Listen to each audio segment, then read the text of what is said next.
দেখছি তারেক রহমান তিনি কিন্তু জামায়াতের আমির ডক্টর শফিকুর রহমানের যে বাসা সেখানে ইতিমধ্যে তার যে গাড়ির বহরটি রয়েছে সেটি চলে এসেছে এবং তিনি এখন তারেক রহমান তিনি এখন এই মুহূর্তে জামায়াত আমিরের যে বাসভবন সেখানে প্রবেশ করবেন। আমরা আপনাদেরকে সেখানকার যে চিত্র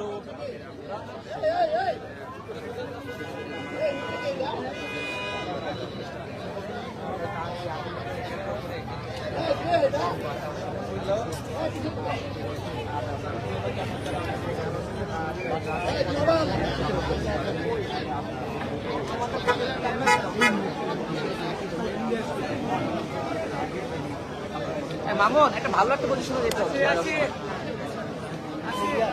মাঝি ভাই এসছে, এই যে টাইফয়েড এখানে বিটু সানি কারা আসছে? টাইফয়েড এখানে